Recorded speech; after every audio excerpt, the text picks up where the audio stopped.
नमस्कार, आप देख रहे हैं एएनबी न्यूज और मैं हूं आपके साथ योगेश पांडे। स्वागत है आपका एएनबी न्यूज एक्सप्रेस पर।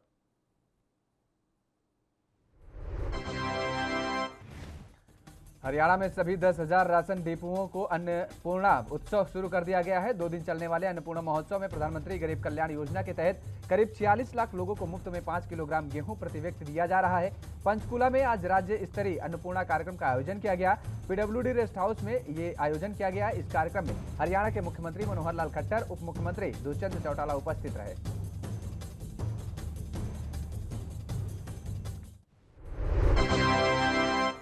केंद्रीय रक्षा मंत्री राजनाथ सिंह ने हरियाणा के कई जिलों से वीडियो कॉन्फ्रेंसिंग के माध्यम से जुड़े कई कार्ड धारकों से भी चर्चा की और उनको किन किन योजनाओं का लाभ मिल रहा है उसकी भी जानकारी ली। राजनाथ सिंह ने कहा कि पूरे देश में सबसे ज्यादा योगदान हरियाणा राज्य का है, चाहे वह फौज में हो, चाहे किसान हो, चाहे पहलवान हो, और खिलाड़ी पैदा करने वाली धरती हरियाणा है।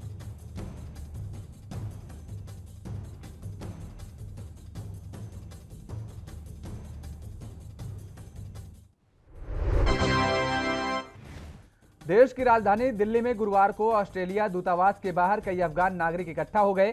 मामले पर बात करते हुए एक अफगान नागरिक सैयद अब्दुल्ला ने बताया कि मैंने सुना है कि ऑस्ट्रेलियाई सरकार ने शरणार्थियों को स्वीकार करने और उन्हें अवरुजन वीजा देने की घोषणा की है, लेकिन यहाँ का दूतावास हमें कोई स्पष्ट जवाब नहीं दे रहा है। मुझे नहीं पता क्या करना है।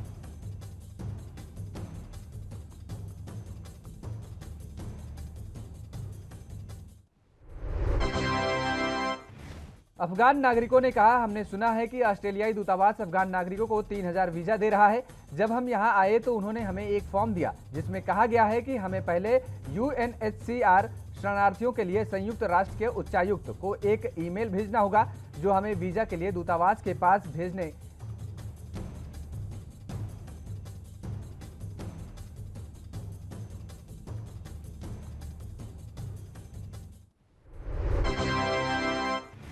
सत्ता में लौटने के बाद तालिबान ने अफगानिस्तान में फंसे हिंदुओं और सिख समुदाय के लोगों को सुरक्षा का भरोसा दिया है और इस बात का दावा काबुल गुरुद्वारे के प्रमुख के वीडियो मैसेज और तालिबान के प्रवक्ता की तरफ से साझा वीडियो में किया जा रहा है। इसके साथ ही दिल्ली सिख गुरुद्वारा मैनेजमेंट कमेटी के अध्यक्ष और अकाली दल के सदस्य मनजिंदर सिंह सिरसा ने भी यह वीडियो शेयर कर कहा है, तालिबान ने हिंदू और सिखों को सुरक्षा का भरोसा दिया है।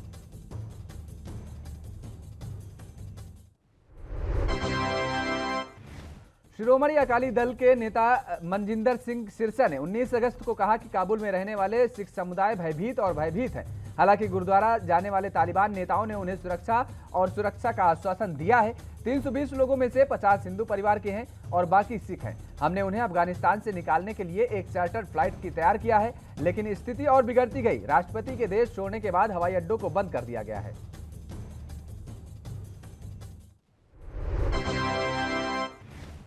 लोकसभा में भारतीय राष्ट्रीय कांग्रेस के उपनेता गौरव गोगोई ने 19 अगस्त को डॉक्टर मनमोहन सिंह की सरकार को याद किया और कहा कि कांग्रेस पार्टी ने इस छवि को तोड़ने के लिए कड़ी मेहनत की पूर्वोत्तर उग्रवाद प्रवण है और चाहे अरुणाचल, असम या मिजोरम या मेघालय की स्थिति हो, पूर्वोत्तर राज्यों से आ रही रिपोर्टें बेहद परेशान करने वाली हैं।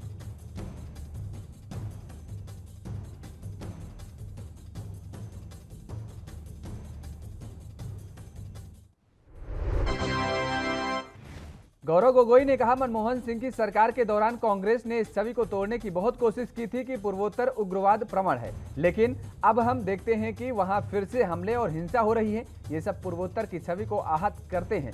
मैं भाजपा सरकार से अनुरोध करता हूं कि वह केवल सत्ता को तोड़े बल्कि कुछ रचनात्मक करे।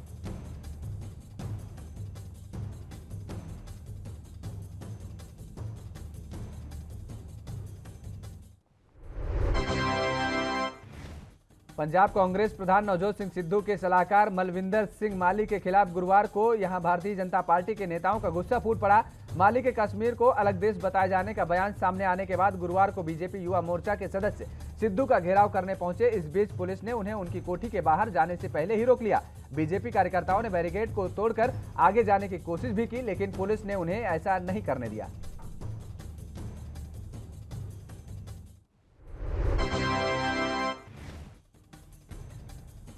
वहीं जम्मू कश्मीर के राजौरी जिले में गुरुवार को आतंकवादियों के साथ मुठभेड़ में सेना का एक जूनियर कमीशन्ड अधिकारी शहीद हो गया है और इस दौरान एक आतंकवादी भी मारा गया है। रक्षा मंत्रालय के प्रवक्ता लेफ्टिनेंट कर्नल देवेंद्र आनंद ने कहा है, आज राजौरी के थाना मंडी इलाके में आतंकवादियों के साथ मुठभेड़ के दौरान राष्ट्रीय राइफल्स के एक जेसीओ को गोली लग गई है और जेसीओ के तुरंत निकटतम चिकित्सा सुविधा में ले जाया गया, लेकिन बाद में उन्होंने दम तोड़ दिया।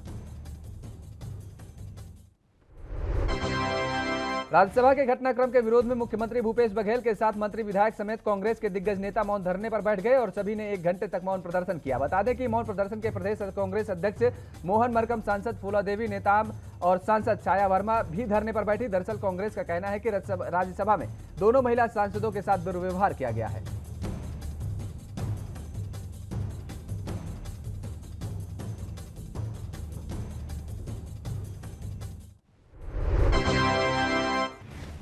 नेपाल की पहाड़ी क्षेत्रों में भारी बारिश और पानी छोड़े जाने से गोरखपुर की रोहिणी, राप्ती और घाघरा नदी के बाद अब आमी नदी का जलस्तर और बढ़ गया है और इससे जिले के 36 गांव बाढ़ की चपेट में आ गए हैं। इन गांवों में नदी का पानी पहुंचने से ग्रामीण दहशत में हैं। हालांकि बाढ़ग्रस्त गांवों में पीड़ितों की मदद और रसद पहुंचाने के लिए प्रशासन ने 43 नावों का बेड़ा उतारा है। बाढ़ प्रभावित गांवों में राहत बचाव कार्य जारी है।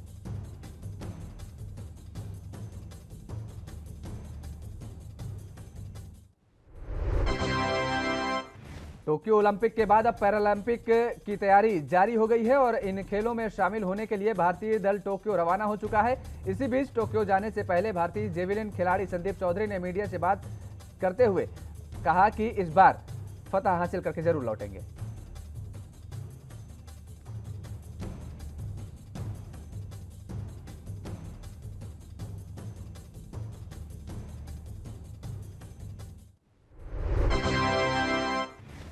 गुजरात के वडोदरा जिले में एक गांव में एक महिला का बलात्कार और हत्या करने के आरोप में 6 व्यक्तियों को गिरफ्तार किया गया है। पुलिस ने बुधवार को बताया कि आरोपी एक रेल परियोजना में मजदूर के तौर पर कार्यरत थे।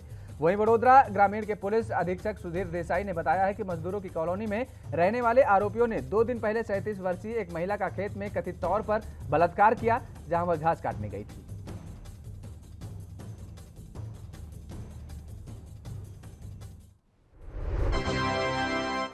औरंगाबाद जिले में गुरुवार और शुक्रवार को मुहर्रम का त्योहार है। इस दौरान सामूहिक गतिविधियों पर रोक लगाई गई है और जुलूस को भी अनुमति नहीं है। इस आशय से आज संयुक्त आदेश डीएम जोरवाल और एसपी कांतेश कुमार मिश्रा ने जारी किया है। उन्होंने बताया है कि त्योहारों के मौके पर असामाजिक तत्वों की ओर से अशांति फैलाने की कोशिश की जाती है और सोशल मीडिया पर धार्मिक भावनाओं को आहत करने वाले पोस्ट भी किए जाते हैं। इन सब पर शासन की विशेष नजर होगी।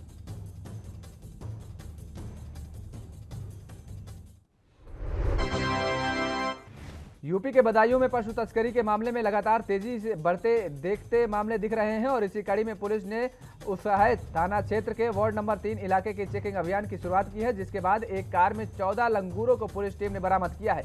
बताया जा रहा है कि इन सभी को एक बोरे में कैद करके रखा गया था, जिसके बाद पुलिस ने एक लंगूर का शव भी बरामद किया। तो वहीं इस मामले में पुलिस ने 3 तस्करों को भी गिरफ्तार कर लिया है और जांच में जुट गई है।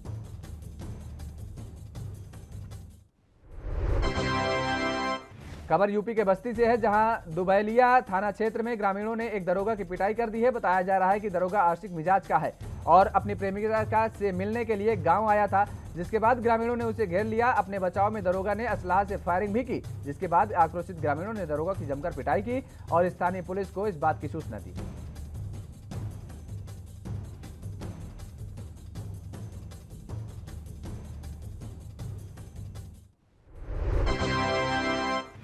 मुरादाबाद में पुलिस चौकी के बाहर हंगामे का वीडियो सोशल मीडिया पर तेजी से वायरल हो रहा है, जिसके बाद पूरे प्रशासन महकमे में हड़कंप मच गया है। वीडियो में महिलाओं ने अंग प्रदर्शन कर किया हंगामा। चौकी से एक युवक को जबरन लेकर चली गई महिलाएं। चौकी इंचार्ज पर भी महिलाओं ने लगाए गंभीर आरोप। पुलिस मामले की जांच में जुटी।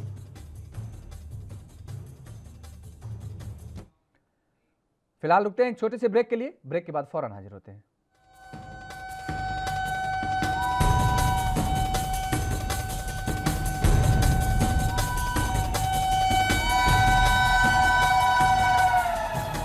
ब्रेक के बाद एक बार फिर आप सभी का स्वागत है। एएनबी न्यूज एक्सप्रेस में खबरों में आगे बढ़ेंगे। प्रधानमंत्री गरीब आवास योजना के तहत सरकार का ये लक्ष्य है कि हर तबके से जुड़े इंसान तक आवास की सुविधा पहुंचाई जा सके, लेकिन अधिकारियों के बंदरबांट इस योजना में पलीता लगाती नजर आ रही है। यूपी के मैनपुरी में भी तस्वीरें कुछ ऐसी ही सामने आई।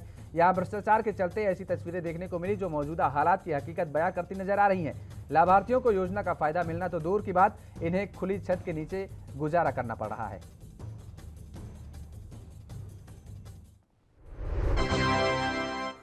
संभल पुलिस अपराधियों के खिलाफ लगातार अभियान चला रही है और इसी कड़ी में पुलिस को बड़ी सफलता हाथ लगी है। बता दें कि पुलिस ने यहां के एक ऐसे गिरोह का पर्दाफाश किया है जो कि फर्जी तरीके से आधार कार्ड और दस्तावेज बनाने के काम किया करता था।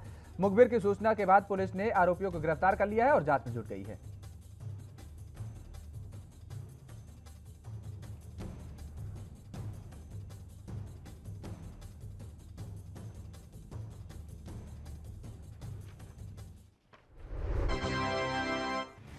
वाराणसी पुलिस को बड़ी सफलता मिली है, जहां पुलिस ने 14 अगस्त को चौखंडी स्टेशन पर हुई लूट का खुलासा किया है। बता दें कि दिल्ली में वाराणसी आ रही ट्रेन में लूट की घटना को मामला सामने आया था, जिसके बाद से ही पुलिस लगातार जांच में जुट गई थी। सफलता स्वरूप पुलिस को यह बड़ी सफलता हाथ लगी है। पुलिस ने इस मामले में शातिर लुटेरों के गिरफ्तार कर किया है और जिसके पास से भारी मात्रा में नकदी बरामद की गई है।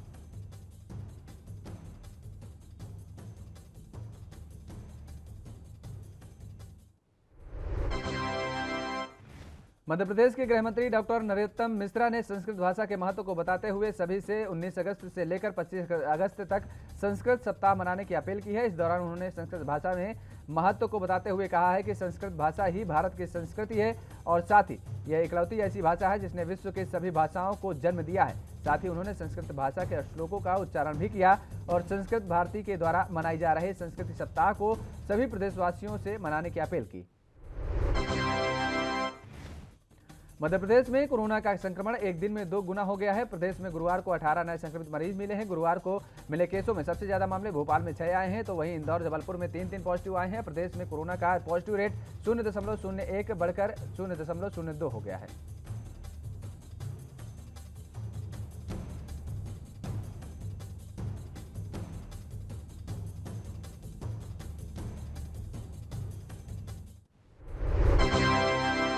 पुलिस मुख्यालय से 100 निरीक्षक और 84 उप निरीक्षक का तबादला आदेश जारी किए गए हैं। आदेश के मुताबिक तबादला किए गए अधिकारियों में उच्च पद पर प्रभार वाले भी शामिल हैं। जिन निरीक्षकों का स्थानांतरण किया गया है उनमें नक्सल प्रभावित क्षेत्रों में 2 वर्ष या इससे अधिक की अवधि पूरी कर चुके हैं। इन अधिकारियों को अन्य जिलों में पदस्थ किया गया है। साथ ही इनके स्थान पर करीब आधा दर्जन अधिकारियों को नक्सल प्रभावित क्षेत्रों में तैनात किया गया है।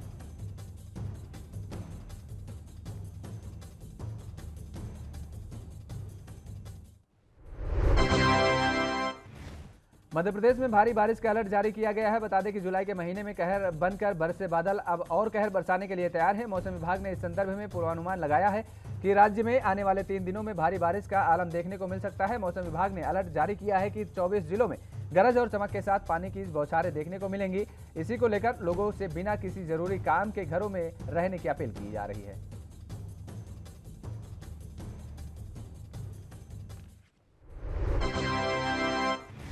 विधानसभा और लोकसभा चुनाव में जनता का समर्थन जुटाने के लिए भाजपा लगातार हर प्रदेश में जन आशीर्वाद रैली निकाल रही है और इसी कड़ी में केंद्रीय मंत्री ज्योतिरादित्य सिंधिया ने इंदौर में हुई जन आशीर्वाद रैली में शिरकत की है। इस दौरान भारतीय जनता पार्टी के कार्यकर्ताओं ने भी उनका जमकर स्वागत किया, साथ ही उनके लिए जिंदाबाद के नारे भी लगाए।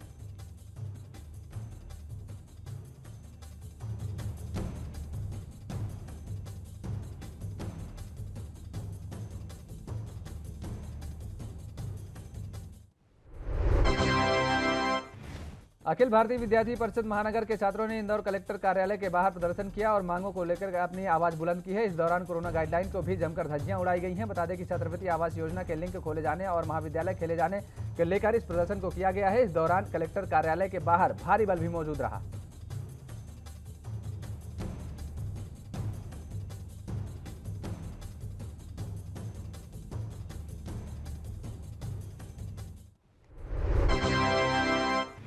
अंबाला में NH 73 में बने फ्लाईओवर के दोनों ओर बने सर्विस लेन को दोबारा से खोले जाने की मांग को लेकर कई ग्रामों के सरपंचों ने केंद्रीय परिवहन मंत्री नितिन गडकरी को ज्ञापन भेजा है। इसके साथ ही अपनी मांगों को लेकर हल्ला बोला। बता दें कि शहजादपुर के ट्रैफिक इंस्पेक्टर ने रोड कट होने के कारण ट्रैफिक को डायवर्ट करना शुरू कर दिया। इसी को लेकर गाँव वासियों का कहना है कि इससे दुर्घटनाएं लगातार बढ़ रही हैं, साथ ही आवाजाही में परेशानियों का भी देखने को मिल रही है।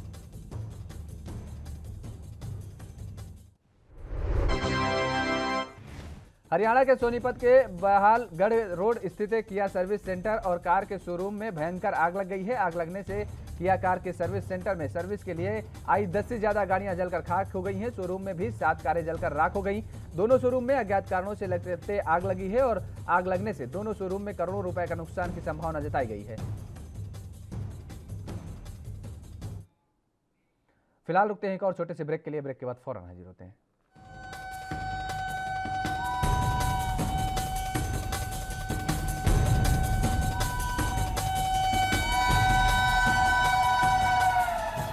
ब्रेक के बाद एक बार फिर आप सभी का स्वागत है ANP न्यूज एक्सप्रेस में। खबरों में आगे बढ़ेंगे।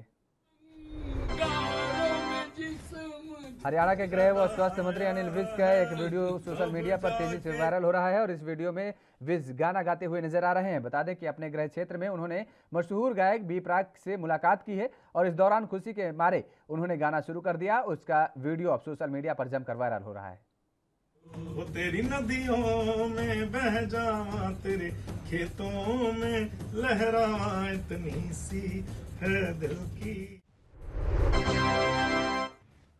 फरीदाबाद के हाउसिंग बोर्ड में तैनात स्टेट मैनेजर की विजिलेंस की टीम ने 20,000 रुपए के रिश्वत लेते रंगे हाथों गिरफ्तार कर लिया है। बता दें कि मृत्यु होने के बाद हाउसिंग बोर्ड के मकान के ट्रांसफर की एवज में आरोपी ने पीड़ित से 30,000 रुपए की मांग की थी, जिसके बाद सौदा 20,000 रुपए पर आकर ठहर गया।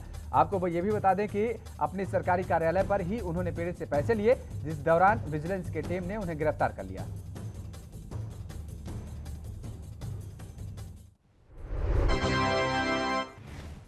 रोहतक पुलिस को 15 अगस्त के घर से लापता हुए एक व्यक्ति का शव नोनंद गांव में मिला है। बताया जा रहा है कि मृतक सोनीपत का रहने वाला है, जो कि मानसिक रूप से बीमार था और साथ ही उसकी उम्र 51 वर्ष बताई जा रही है। आपको बता दें कि मृतक की गुमशुदगी के बाद परिवार लगातार कवायद में जुटा हुआ था और जिसके बाद पुलिस को उसका शव मिला है। फिलहाल पुलिस ने शव को कब्जे में लेकर पोस्टमार्टम के लिए भेज दिया है और मामले की जांच में जुट गई है।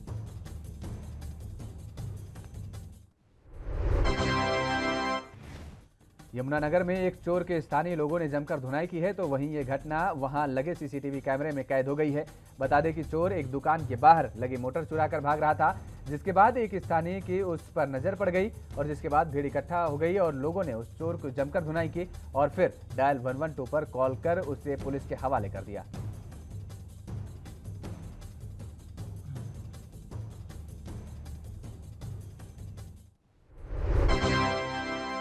देहरादून में आम आदमी पार्टी से सीएम पद के उम्मीदवार कर्नल अजय कोठियाल ने एक प्रेस वार्ता की। इस दौरान उन्होंने विधानसभा चुनाव को लेकर तैयारियों के बारे में मीडिया को जानकारी दी है, तो वहीं कांग्रेस समेत केंद्र पर निशाना भी साधा। इस मौके पर उन्होंने रोजगार के मुद्दे को लेकर धामी और हरदा को खूब घेरा। साथ ही तमाम राजनीतिक पार्टियों को इस मुद्दे को लेकर ओपन डिबेट होने के लिए भी कहा।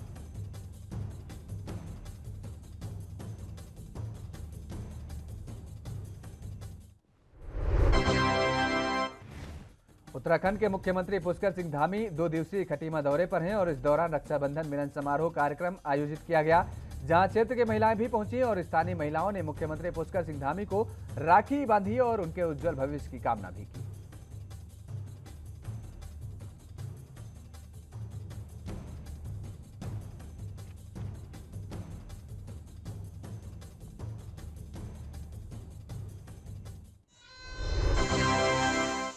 केंद्र की भाजपा सरकार पर महंगाई पर अंकुश लगाने में पूर्ण रूप से विफल होने के आरोप के साथ आज महिला कांग्रेस ने जमकर प्रदर्शन किया। विरोध प्रदर्शन के दौरान कांग्रेस की महिला कार्यकर्ताओं ने कहा कि भाजपा ने जनता से महंगाई कम करने का वादा करके सत्ता हासिल की थी, लेकिन काफी समय बिताने के बाद भी अब वह अपना वादा पूरा नहीं कर पा रहे हैं और इसलिए आज कांग्रेस की महिला विंग ने केंद्र व राज्य सरकार के खिलाफ रोष प्रकट किया है।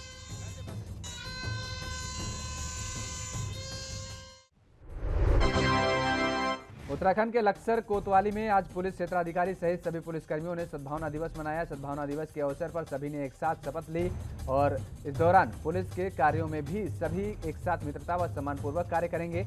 आज ये सद्भावना दिवस पूर्व प्रधानमंत्री अटल बिहारी वाजपेयी की पुण्यतिथि के अवसर पर मनाया गया। इस मौके पर पूर्व प्रधानमंत्री को याद भी किया गया।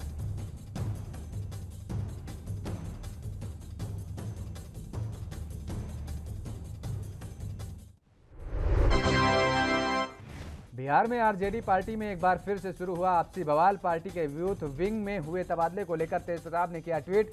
पार्टी अध्यक्ष और छोटे भाई को याद दिलाया पार्टी का संविधान, तो वहीं तेजस्वी ने कहा कि जब सब कुछ हम है तो रस्सा कसी कैसी।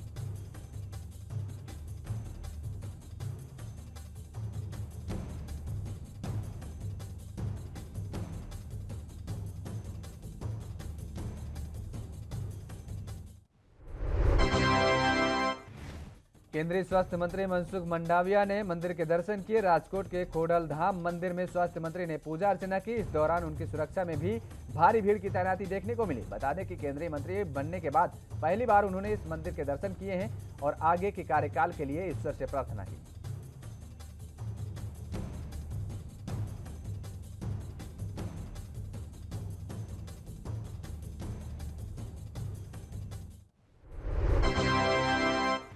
हिमाचल के कुल्लू में देखते ही देखते एक सवारी बस आग का गोला बन गई और बता दें कि आग लगने की वजह का अब तक खुलासा नहीं हो पाया। माना जा रहा है कि शॉर्ट सर्किट की वजह से ही बस में आग लगी है। वैष्णो माता मंदिर के पास सवारी बस में आग लग गई है और जिसके बाद दमकल गाड़ियों ने मौके पर पहुंचकर आग पर काबू पाया। हालांकि इस हादसे में किसी के भी हताहत होने की कोई खबर नहीं आई है।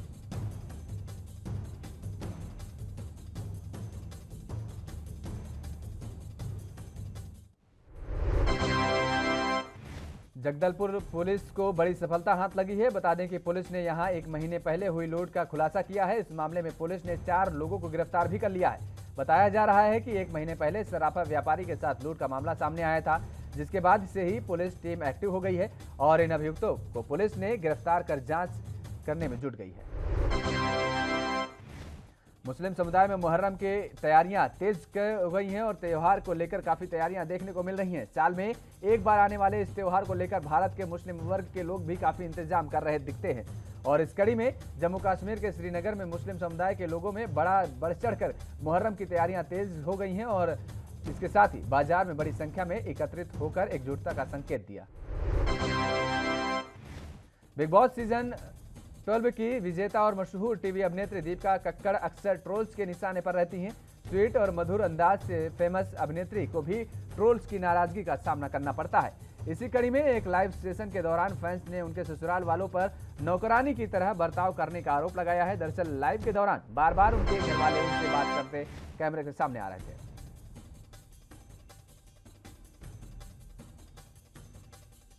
वहीं अक्षय कुमार की फिल्म बेल बॉटम कोरोना के दौर में सिनेमाघरों में रिलीज की गई है और इसके रिलीज के बाद से ही ये फिल्म काफी सुर्खियां बटोर रही है। अब अभिनेत्री कंगना रनौत ने भी अक्षय की फिल्म की जोरदार तारीफ की है।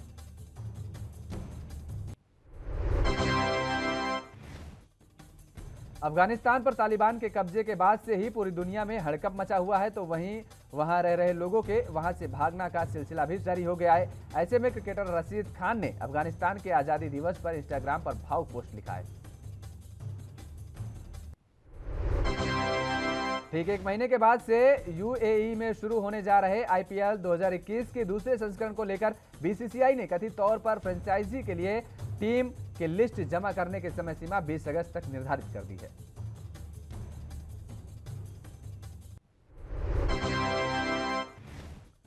तो वहीं व्हाट्सएप एक बार फिर यूजर्स के लिए सॉफ्टवेयर में बड़ा बदलाव करने वाला है। बता दें कि मैसेज को ऑटोमेटिकली डिलीट करने के लिए पहले ही व्हाट्सएप डिसअपियरिंग मैसेज की स्कीम लाया था, जिसके चलते मैसेज 7 दिन के भीतर डिलीट होते हैं। अब इस स्कीम में समय का काफी इजाफा होने वाला है। बताया जा रहा है कि इसकी अवधि अब 7 दिन से बढ़ाकर 90 दिन। इस साल रक्षाबंधन के मौके पर एक बहुत बड़ा संयोग बनने जा रहा है। करीब 474 साल के बाद ऐसे शुभ घड़ी पर यह त्योहार मनाया जाने वाला है। बता दें कि 22 अगस्त को रक्षाबंधन का त्योहार मनाया जाने वाला है और इसी दिन श्रावण नक्षत्र में यह त्योहार मनाया जाएगा। इस बार से भद्रा का सहयोग भी नहीं रहेगा, जिसके चलते बहनें पूरे दिन भाइयों को राखी बांध सकेंगी। इजराइल सरकार का होमोसेक्सुअल लोगों पर बड़ा ऐलान। अब गे बाइसेक्सुअल भी कर सकेंगे रक्तदान। वर्षों पुराने नियम को सरकार ने तोड़ा। इजरायली स्वास्थ्य मंत्री नितजान हॉर्वित्ज ने किया ऐलान। उन्होंने इसे एक तरीके से स्टीरियोटाइप बताया है, जिसके बाद से अब देश में गे समुदाय के लोग भी कर सकेंगे रक्तदान। तो वहीं पाकिस्तान में एक बार फिर से शिया समुदाय को निशाना बनाया गया है। बता दें कि मुहर्रम के लिए निकाले गए जुलूस में एक ब्लास्ट किया गया है, जिसके बाद इलाके में भगदड़ और की स्थिति बन गई और इस हमले में 3 लोगों की दर्दनाक मौत हो गई है और इसके साथ ही 50 से ज्यादा लोग गंभीर रूप से जख्मी भी बताए जा रहे हैं। एएनबी न्यूज एक्सप्रेस में फिलहाल मेरे साथ इतना ही। बाकी खबरों के लिए आप देखते रहिए एएनबी न्यूज।